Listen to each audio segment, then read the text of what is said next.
Abi Qudamah, kata Ibnu Jauzi, adalah seseorang yang suka berjihad. Di zaman dulu, zaman tabi'in, suka berjihad, berperang. Dan dia selalu memotivasi orang untuk berjihad. Ditanya di salah satu masjid waktu dia lagi pulang dari jihad, pengalaman apa yang paling berkesan bagi anda di kancah peperangan jihad? Dia bilang, kisah seorang anak muda yang bertemu bidadari. Maka orang tanya, seperti apa ceritanya?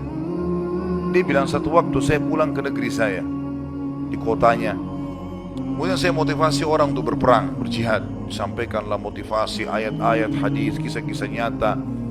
Sampai orang-orang pada termotivasi untuk berjihad. Dia bilang, setelah selesai saya pulang, besok saya ingin bentuk pasukan, bergabung dengan pasukan muslimin untuk berjihad.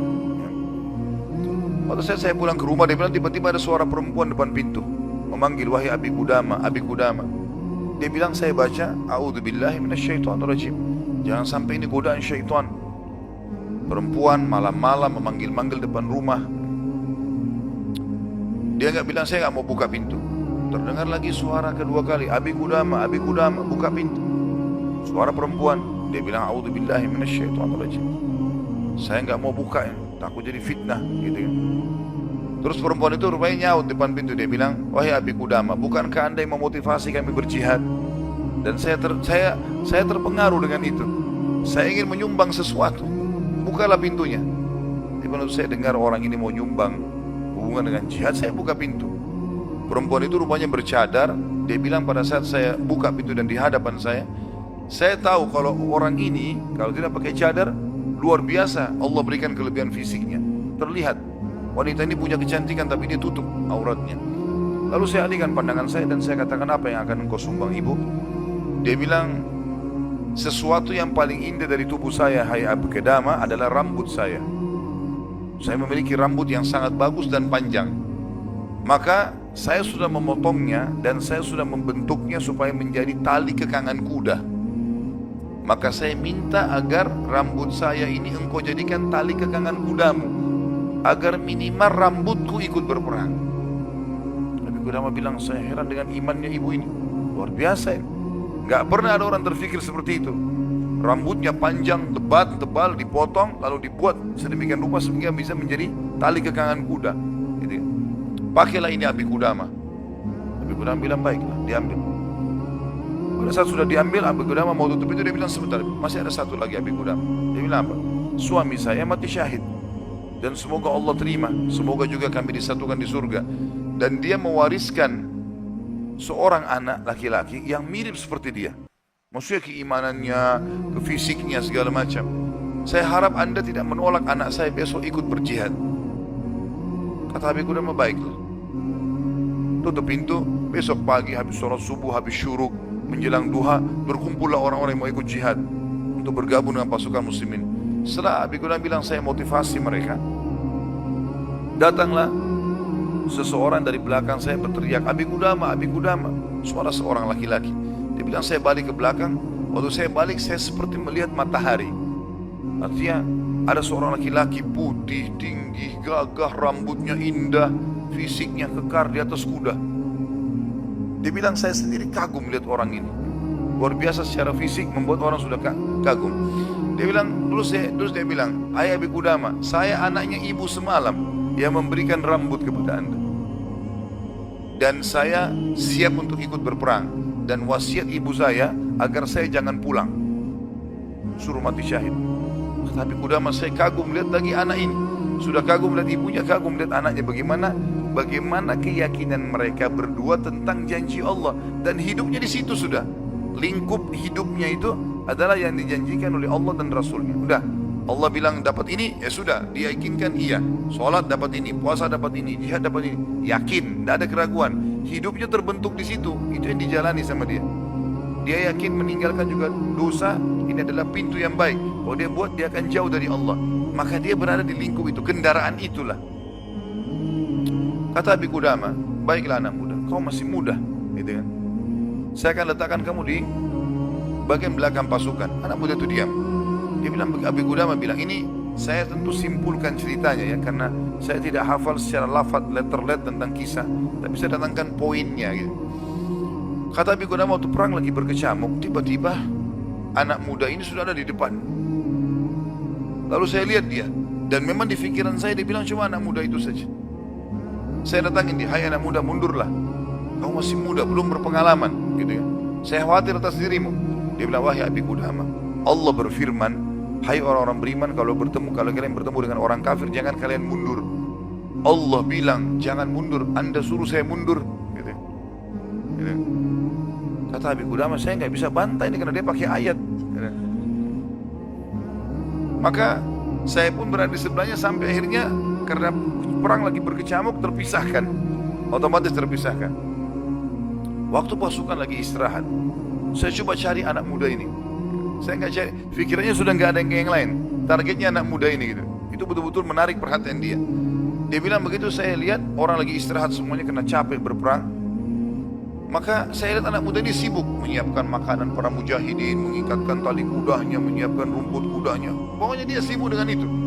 Jadi dia betul-betul menikmati apa yang sudah Allah dan Rasulnya perintahkan. Ini targetnya dan ini benar bagi saya, selesai. Ini adalah konsep hidup saya, gitu. Maka Abi Qudamah bilang, saya kagum melihat anak muda ini. Kemudian perang berkecamuk lagi. Berkecamuk lagi, yang kedua kali. Kemudian pada saat lagi maju, saya lihat anak muda itu di depan. Saya datangin lagi, hai anak muda, ke belakang lah. Dia bacain lagi ayat. Wahai Abi Qudamah, Allah berfirman, hai orang beriman, kalau bertemu dengan orang kafir, jangan kalian mundur. Bagaimana Allah bilang jangan mundur, Anda suruh saya mundur? Abi Qudamah diam, tidak bisa bantah karena dikatakan ayat. Berkecamuk peperangan dipisahkan oleh prajurit yang saling istirahat satu sama yang lain, sampai hanya tiba malam hari waktu istirahat. Kata Abi Qudamah, dua pasukan istirahat. Lalu saya cari, di mana anak muda ini? Di kemah mana dia? Cari-cari sampai dapat kemahnya. Kata Abi Qudamah, waktu saya masuk dalam kemahnya, saya temukan anak muda itu sedang tertidur dan senyum. Senyum lebar gitu. Saya penasaran anak muda ini lagi mimpi apa gitu. Dia bilang, saya tunggu sampai senyumnya sudah redah. Kemudian saya tepuk, bangunkan. Hai anak muda, bangunlah. Apa yang kau lihat dalam mimpimu? Kata anak muda ini, demi Allah wahai Abi Qudamah, saya melihat saya masuk ke surga. Saya masuk surga, saya lihat taman-taman, saya lihat pelayan-pelayan, lihat luar biasa surga yang luas. Dan saya lihat seorang wanita yang sangat cantik, saking cantiknya sampai saya tidak sabar untuk menjamahnya, gitu ya. Lalu dia mengatakan, belum waktunya hai suamiku. Padahal sebenarnya anak muda ini belum menikah, ya. Lalu dia bilang, engkau, perempuan itu bilang, engkau akan bertemu dengan aku besok siang. Kata anak muda itu, setelah itu Anda bangunkan saya, dan saya berharap Allah membuat saya mati syahid besok untuk mendapatkan apa yang Allah janjikan. Yang jelas, kata Abi Qudamah, saya kagum. Artinya Abi Qudamah pun sekian tahun berjihad belum pernah mimpi seperti ini, gitu kan. Besok pagi dia bilang berkecamuk lagi peperangan. Saya temukan anak muda itu di depan, terus dia menyerang musuh, gitu kan. Sampai akhirnya peperangan selesai dan sudah menang muslimin, korban banyak di musuh dan di orang muslim. Anak Abi Qudamah bilang, target saya mengejar mana? Cari anak muda ini. Terbunuhkah atau belum terbunuhkah? Dicari. Dia bilang, saya cari di jenazah prajurit muslim yang disusun. Ternyata ada bergeletakan. Saya temukan ada anak muda itu penuh dengan darah, ya, tapi masih hidup. Dan dia lihat, waktu saya datang, dia dengan senyum mengatakan, Abi Qudamah, kesinilah. Dalam kondisi lagi luka-luka ini, berdarah-darah, gitu ya. Kata Abi Qudamah, saya pun datang. Apa beritamu hai anak muda? Dia bilang, hai Abi Qudamah, kalau kau pulang nanti ke kampung kita, ke negeri kita, sampaikan ke ibu saya salam dan bilang impian beliau sudah terkabulkan. Artinya saya akan menyusul ayah saya mati syahid. Lalu pesannya ini luar biasa. Dia bilang, wahai Abi Qudamah, apa kau ingat kisah tadi malam bidadari dalam mimpi saya? Kata Abi Qudamah, iya. Sekarang ada di sebelah saya, sedang senyum dan menunggu ruh saya keluar. Lalu dia akan membawa saya ke surga. Lalu kata Abi Qudamah, orang itu pun meninggal dunia dalam kondisi dia tersenyum, gitu kan. Maka Abi Qudamah bilang, saya menangis, gak bisa menahan melihat luar biasanya. Ibunya luar biasa, anak muda ini luar biasa, 17 tahun, punya kelebihan fisik yang mungkin tadi saya bilang, kebanyakan kita di Indonesia dihabiskan pada hal yang foya-foya, coba-coba kemaksiatan. Ini semua omong kosong nih, dari syaitan, bukan begitu. Anak muda ini dididik oleh ibunya untuk targetnya surga. Bagaimana berperang mati syahid, seperti itulah. Kata Abi Qudamah, saya pun menguburnya. Waktu kami pulang ke negeri kami, Target saya ke rumah ibunya, bukan ke rumah saya lagi. Orang semua pada pulang ke rumahnya, ketemu keluarganya. Dia bilang, saya cari ibunya anak muda itu. Begitu dapat rumahnya, saya ketuk pintu, dibuka. Ibu itu buka. Ibu itu begitu lihat saya, tahu Abi Kudama. Dia bilang, wahai Abi Kudama, apa kau datang berbelasungkawa atau kau datang untuk membawa berita gembira? Kata ya, Abi Kudama, apa maksud anda ibu? Dia bilang, kalau anda pulang mengatakan anak saya ikut pulang bersama anda, berarti itu belasungkawa. Saya nggak mau anak saya pulang, mau mati syahid. Tapi kalau anda bilang anak saya mati syahid, berarti itu berita gembira. Abi Kudama bilang, saya nggak tahan menangis. Lalu saya mengatakan, ibu, berita gembira, Allah sudah kabulkan impianmu. Anakmu telah menyusul suamimu dan semoga Allah kabulkan. Ibu itu menangis, sujud syukur kepada Allah gara-gara berhasil anaknya menjalankan perintah Allah. Ini yang banyak luput dari kita nih. Kita malah bangga kalau anak kita yang cantik keluar dengan telanjang sana sini, terbuka auratnya, atau mungkin meninggalkan pesantren dan sekolah di sekolah yang tidak ada pendidikan agamanya, atau keluar ke negara-negara kafir yang akhirnya mereka terdidik dengan hal-hal yang tidak baik, hanya karena bangga dengan urusan dunia, bukan bangga dengan urusan akhiratnya. Padahal itu tanggung jawab kita.